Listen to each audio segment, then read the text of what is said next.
नमस्कार प्रिय विद्यार्थियों, हिमालय जॉब की इस करंट अफेयर्स की सीरीज में मैं अमित चौधरी एक बार फिर से आप सभी का बहुत बहुत स्वागत करता हूं। पार्ट 3 हम कर चुके हैं और आज हम स्टार्ट करने जा रहे हैं पार्ट 4। लेकिन पार्ट 4 स्टार्ट करने से पहले मैं आपसे डिस्कस करना चाहूंगा कि ये करंट अफेयर्स की क्लासेस क्यों इतनी इंपॉर्टेंट हैं और क्यों इन करंट अफेयर्स की क्लासेस को हिमालय जॉब अभी लॉन्च कर रहा है, इनको शुरू कर रहा है। तो प्रिय विद्यार्थियों, जैसा कि आप सभी जानते हैं, जल्दी ही राजस्थान के अंदर बहुत अधिक वैकेंसीज अनाउंस होने को हैं। इन वैकेंसीज के अंदर शिक्षा विभाग में बहुत सारे पदों पे भर्तियां होंगी। इसके साथ साथ में पुलिस विभाग ले लो या फिर कोई अदर विभाग जो है वह भी आप ले सकते हैं, जिनमें बहुत सारे पदों पर और बहुत सारी भर्ती परीक्षाएं आयोजित होंगे। इसलिए बहुत जरूरी है कि आप अपने सब्जेक्ट्स के साथ साथ में करंट अफेयर्स को भी पढ़ें। करंट अफेयर्स की एक सबसे अलग महत्ता यह भी है कि करंट अफेयर्स आपका सिलेक्शन पक्का कराने के साथ साथ में किसी भी भर्ती परीक्षा के अंदर आपको एक अच्छी रैंक दिलाने में सहायक है। तो दोस्तों, ये हमारे सेशंस बहुत ही छोटे छोटे होंगे, 15-15 मिनट के, 20 मिनट के या मैक्सिमम 25 मिनट के सेशन जा सकते हैं। मैं गारंटी लेता हूं इस चीज की, अगर आप ये पूरी क्लास अटेंड करते हो तो इन 15 से 20 मिनट के अंदर आप बहुत कुछ सीखोगे और ये चीजें आपको एग्जाम के बाद तक भी याद रहेंगी। हालांकि हम करंट अफेयर्स के मुद्दों पे ही डिस्कशन करेंगे, लेकिन साथ साथ में उन चीजों को मैं अदर फैक्ट से जोड़ने की भी कोशिश करूंगा, जिससे आपकी जीके वाला जो पोर्शन है वह भी थोड़ा स्ट्रॉन्ग हो सके। तो शुरुआत करते हैं हम हमारे पहले क्वेश्चन से। जिन विद्यार्थियों ने अभी तक चैनल को सब्सक्राइब नहीं किया वो चैनल को सब्सक्राइब कर देंगे, बेल आइकन प्रेस कर देंगे, ताकि जैसे ही हमारी क्लासेस अपलोड हो आपके पास तुरंत नोटिफिकेशन पहुंच जाए। तो चलिए दोस्तों, कमेंट सेक्शन के अंदर आंसर कीजिए क्वेश्चन नंबर 1 का। क्वेश्चन नंबर 1 है, बार्सिलोना में आयोजित महासागर दशक सम्मेलन 2024 का विषय क्या था? ऑप्शन आपके सामने है। ऑप्शन नंबर ए है, how inappropriate to call this planet earth when it is clearly ocean. Option number B है, delivering the science we need for the oceans we want.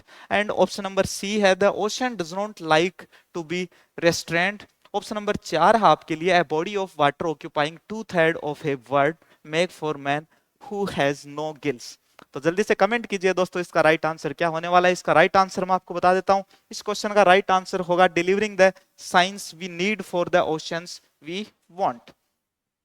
Option number B इसका right answer होगा। इस question से भी आप एक नया question और बना सकते हैं, और वो क्वेश्चन आप यह बना सकते हैं कि महासागर दशक सम्मेलन 2024 कहां आयोजित हुआ था। चलिए दोस्तों, इस प्रकार के आप क्वेश्चन से अगर क्वेश्चन बना के चलेंगे तो एक क्वेश्चन के अंदर ही आपको 2-2, 3-3 क्वेश्चन आराम से मिल जाएंगे। बढ़ते हैं अपन अगले क्वेश्चन की तरफ। इसकी छोटी सी एक व्याख्या है, ये इसका विषय है, delivering the science we need for the oceans we want. चलिए क्वेश्चन नंबर 2 देखते हैं, जो कि बहुत ही इंपॉर्टेंट है एग्जाम पॉइंट ऑफ व्यू से। अगर आप देखें इस क्वेश्चन को, ये क्वेश्चन हमारे लिए बहुत ही इंपॉर्टेंस रखता है। पहली बार सुपरसोनिक ब्रह्मोस मिसाइल का निर्यात किस देश को किया है? ब्रह्मोस मिसाइल का नाम आप सभी ने सुना होगा।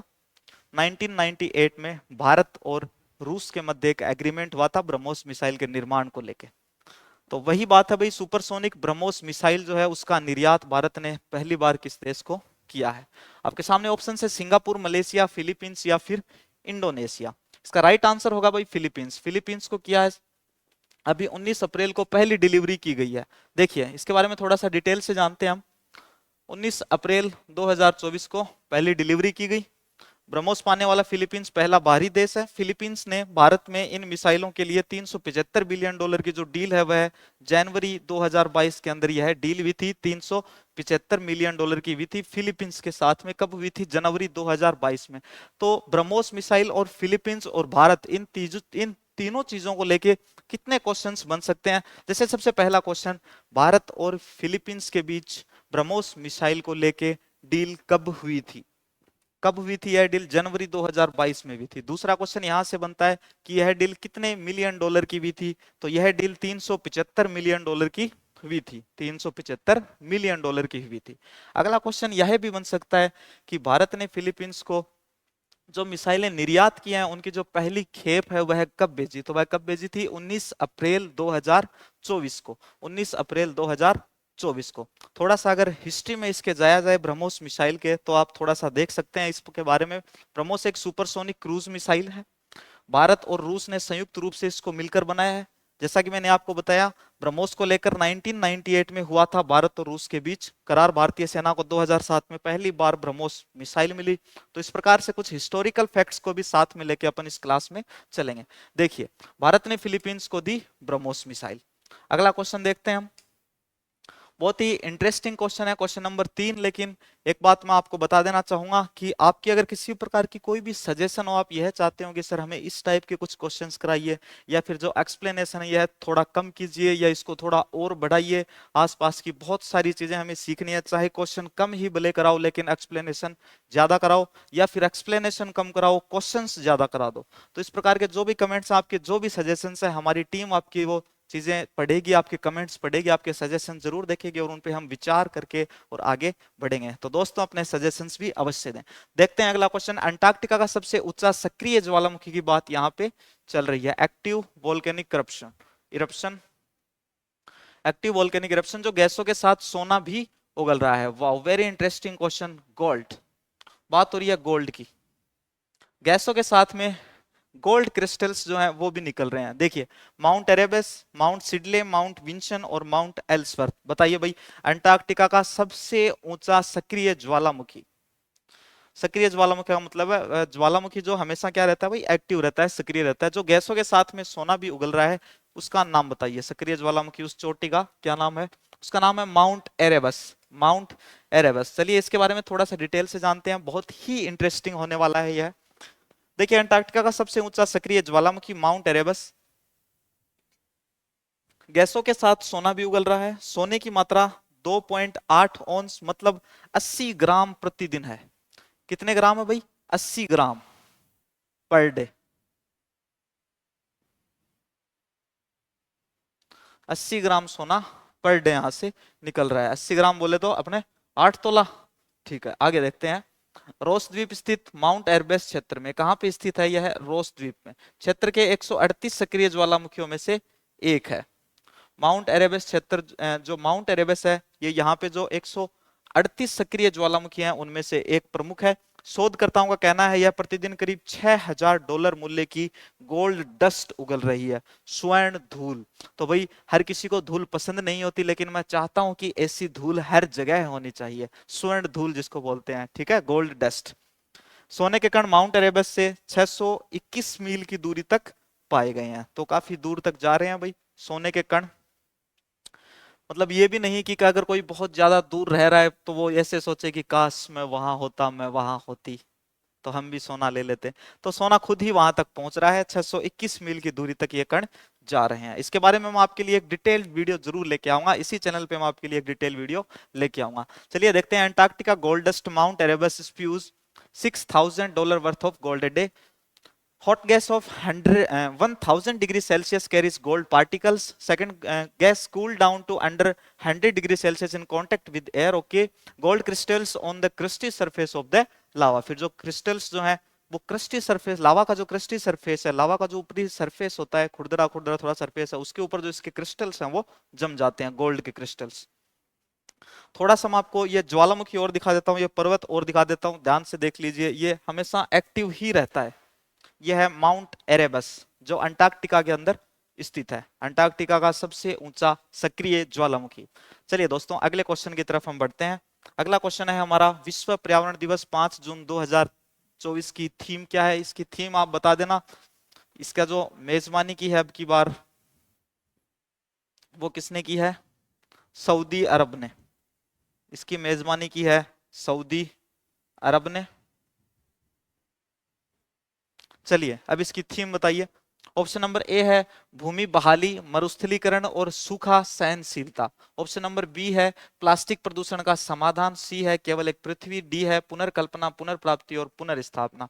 अगर आपको 2024 वाली थीम याद नहीं है, अगर आपने 2021, 22, 23 वाली थीम आपको याद है, तो आप 24 वाले भी आराम से कर सकते हैं, क्योंकि बचे हुए जो ऑप्शन है इसके वो 2023, 2022 और 2021 में जो हमारा विश्व पर्यावरण दिवस था उसकी जो थीम थी वो तीनों थीम इसके अंदर दी हुई है। 2021 की भी है, 22 की भी है, 23 की भी है और इस साल की भी है, 2024 की भी है। तो देखिए इसका जो राइट आंसर होगा वह होगा भूमि बहाली, मरुस्थलीकरण और सूखा सहनशीलता। प्लास्टिक प्रदूषण का समाधान 2023, केवल एक पृथ्वी 2022। तो इस प्रकार से ये क्वेश्चंस जो आप इनको तैयार कर सकते हैं। यहां से एक और अच्छा क्वेश्चन बन सकता है कि 2024 में जो विश्व पर्यावरण दिवस था उसकी मेजबानी कौन से देश ने की? कौन से देश ने की? सऊदी अरब ने इसकी मेजबानी की थी। यूएनईपी, यूएनईपी ईपी का नाम आप सभी ने सुना होगा।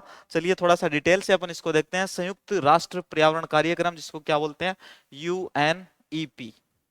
यूएनईपी के नेतृत्व में 1973 से हर साल 5 जून को आयोजित होने वाला विश्व पर्यावरण दिवस पर्यावरण के प्रति लोगों की जागरूकता के लिए सबसे बड़ा वैश्विक मंच है। अब की बार इसका मेजबान देश कौन सा रहा था? सऊदी अरब, 2024 के अंदर सऊदी अरब। चलिए देखते हैं यूएनईपी। आगे देखते हैं क्वेश्चन नंबर 5 जो है बहुत ही अच्छा क्वेश्चन है। क्वेश्चन नंबर 5, वैश्विक सैन्य खर्च रिपोर्ट जो Stockholm International Peace Research Institute, short form होती है इसकी सिप्री। आपको सिप्री लिखा हुआ भी मिल सकता है, ऐसे लिखा हुआ भी मिल सकता है, या फिर आपको ऐसे लिखा हुआ भी मिल सकता है, सिप्री। ठीक है दोस्तों,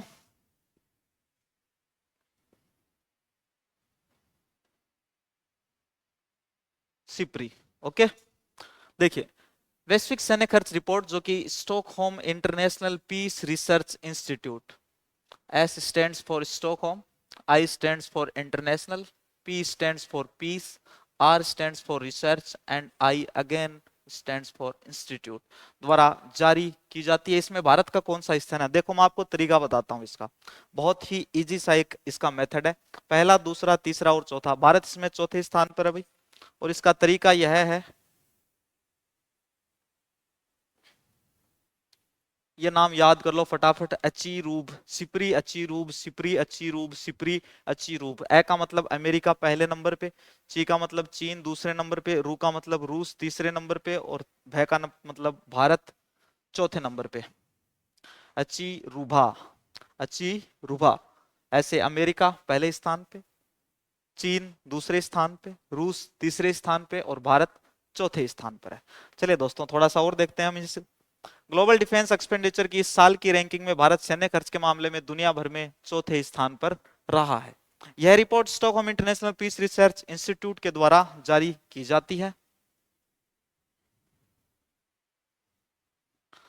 इस सूची में पहले स्थान पर अमेरिका, दूसरे स्थान पर चीन, तीसरे स्थान पर रूस ने कब्जा जमाया है। चलिए दोस्तों अगले क्वेश्चन की तरफ देखते हैं। एक बार फिर से आप सभी मुझे कमेंट सेक्शन के अंदर बताओगे कि सिप्री की इस रिपोर्ट में अब की बार सेकंड नंबर पे कौन सा कंट्री रहा है? भारत फोर्थ पे रहा है, तो सेकंड नंबर पे कौन सा कंट्री रहा है? हाल ही में सितवे बंदरगाह के संपूर्ण संचालन का अधिकार भारत को मिला है। बहुत ही अच्छा क्वेश्चन है भाई, भारत को मिला है। यह बंदरगाह किस देश में स्थित है? यहां से सबसे अच्छा क्वेश्चन ये बन सकता है कि चलो पहले मैं इसका आंसर बता देता हूं आपको। हाल ही में सितवे बंदरगाह कहां पे? अभी सितवे म्यांमार के अंदर। इसको डिटेल से भी मैं आपको बताऊंगा। क्वेश्चन यहां से ऐसे भी बन सकता है कि हाल ही में म्यांमार के कौन से बंदरगाह के पूर्ण संचालन का अधिकार भारत को मिला है? तो कौन सा बंदरगाह है? वह है सितवे बंदरगाह। चलिए दोस्तों देखते हैं सितवे बंदरगाह के बारे में थोड़ा सा अपन जानते हैं। भारत को उसके पड़ोसी देश म्यांमार के सितवे बंदरगाह के संपूर्ण संचालन का अधिकार मिल गया है। विदेश मंत्रालय ने म्यांमार के रखाइन को संभालने के इंडिया पोर्ट्स ग्लोबल के प्रस्ताव को मंजूरी दे दी है। म्यांमार का सितवे बंदरगाह ईरान के शाहिद बेहस्ती बंदरगाह, चाबहार के बाद आईबीजीए लिमिटेड के नियंत्रण में आने वाला दूसरा अंतरराष्ट्रीय बंदरगाह बन गया है। और इससे पहले इनके नियंत्रण में कौन सा था? ईरान का था भाई। कौन सा? शाहिद बेहस्ती बंदरगाह, शाहिद बेहस्ती बंदरगाह चाबहार। म्यांमार के राखिन राज्य में स्थित सितवे बंदरगाह Kaladan multi modal transport project का एक महत्वपूर्ण घटक है। Kaladan multi modal transit project जो है, ट्रांसपोर्ट प्रोजेक्ट, यह कलादान एक नदी है, एक रिवर है कलादान म्यांमार के अंदर। जल से स्थल, जल से स्थल में किस प्रकार से व्यापार किया जाए, जो व्यापारिक जो मार्ग हैं, जो रूट्स हैं, जो ट्रेड रूट्स जो हैं, वो किस प्रकार से डिसाइड किए गए हैं। तो बंदरगाह जो है इसका किस प्रकार से महत्व रहेगा कलादान जो multi modal transit transport project का है इसके लिए। तो इसका एक यह महत्वपूर्ण घटक है। इसके बारे में अपन देखेंगे, मैप के हिसाब से अपन समझेंगे। सितवे पोर्ट राखिन राज्य की राजधानी सितवे में भारत की मदद से वर्ष 2016 में बनना शुरू हुआ, जिसका उद्घाटन वर्ष 2023 में किया गया था। और जिसको संभालने का पूर्ण अधिकार अभी किसको मिला है भाई? भारत को मिला है। इस मैप में देखिए आप, ये कोलकाता बंदरगाह है अपने भारत का, और ये रूट है यहां से सितवे बंदरगाह जाने का। जो दूरी है 539 किलोमीटर है भारत के कोलकाता पोर्ट से सितवे पोर्ट की। यहां पर आपको ये दिख रही होगी, ये रिवर है भाई, कलादान रिवर। ठीक, ये रिवर है, ये बाई रोड है, यहाँ पे ट्रांसपोर्ट हो रहा है। ये बाई रोड, और फिर इस रोड से यहाँ पे इस रिवर से होते हुए और फिर इस बंदरगाह तक पहुंचना होता है। और इस बंदरगाह का क्या नाम है? सितवे पोर्ट, जो कि कहाँ पे रहा है? म्यांमार के अंदर यह पोर्ट है। ये बांग्लादेश की सीमा है।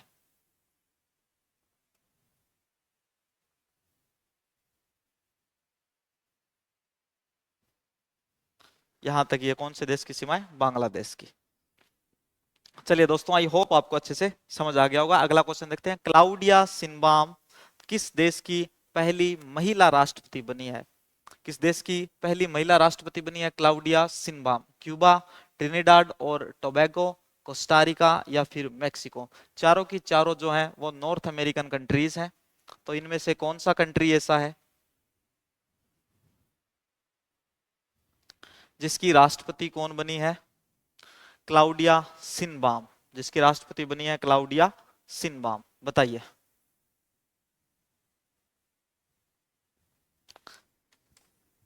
कमेंट सेक्शन के अंदर सभी बच्चे ये जरूर बताएंगे ट्रिनिडाड और टोबैको की राजधानी कौन सी है। चलिए दोस्तों, देखते हैं। क्लाउडिया शिनबाम जो है वो मेक्सिको की पहली महिला राष्ट्रपति बनी है। थोड़ा डिटेल से देखें तो क्लाउडिया शिनबाम मेक्सिको की पहली महिला राष्ट्रपति, वे मेक्सिको के 200 वर्ष के इतिहास में पहली महिला राष्ट्रपति बनी है। शिनबाम मेक्सिको सिटी की वर्तमान मेयर है। चलिए देखते हैं अगला क्वेश्चन। भारतीय महिला शांति रक्षक जिन्हें संयुक्त राष्ट्र यूएन का वर्ष 2023 का सैन्य पुरस्कार प्रदान किया गया है, शांति रक्षक को सैन्य पुरस्कार दिया गया है, कौन सी है वो महिला शांति रक्षक? अगर बात की जाए यहाँ पे राइट आंसर की, तो मेजर राधिका सेन जो है, मेजर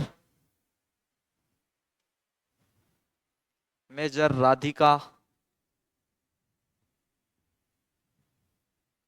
मेजर राधिका सेन को यह अवार्ड मिला है। इससे पहले यह अवार्ड सुमन गवानी को मिल चुका है। सुमन गवानी को यह अवार्ड पहले मिल चुका है, जस्ट इनसे पहले। फिर ऑप्शन में माधुरी कानिटकर, मेजर वंदना। तो इसका राइट आंसर क्या होगा भाई? राधिका सेन। चलिए देखते हैं। कांगो में संयुक्त राष्ट्र मिशन में सेवा दे चुकी भारतीय महिला शांति रक्षक ये रही मेजर राधिका सेन। पूरे देश को इन पे बहुत गर्व है। कांगो में संयुक्त राष्ट्र मिशन में सेवा दे चुकी भारतीय महिला शांति रक्षक मेजर राधिका सेन को सैन्य पुरस्कार से सम्मानित किया गया है। वे 2023 military gender advocate of the year award पाने वाली दूसरी भारतीय अवार्ड रक्षक हैं। 2019 में यह अवार्ड मेजर सुमन गवानी को दिया गया था। मूल रूप से हिमाचल की ये रहने वाली हैं। कहाँ की रहने वाली हैं मेजर राधिका सेन? हिमाचल प्रदेश की। चलिए दोस्तों, अगला क्वेश्चन देखते हैं। Question number 9। भारत की पहली सेमीकंडक्टर चिप का उत्पादन कहां होगा? अमेरिकन एक कंपनी है माइक्रोन, उस कंपनी का नाम है, अमेरिकन कंपनी है माइक्रोन, वह इन चिप्स का उत्पादन करेगी। भारत के अंदर 3 जगह ऐसी हैं जहां पे इन चिप्स का उत्पादन किया जाएगा। तो बताइए इनमें से वह एक जगह कौन सी है जहां पर सेमीकंडक्टर चिप का उत्पादन सबसे पहले होगा? ऑप्शन नंबर ए है त्रिशूर, केरलम। देखो केरलम इसलिए लिखा गया है कि कुछ दिनों पहले ही आप सभी ने देखा होगा कि केरल का नाम बदल के और केरलम कर दिया गया है। केरल का नया नाम केरलम। ऑप्शन नंबर बी है Pune Maharashtra, option number C है Sanand Gujarat, option number D है कोटा राजस्थान।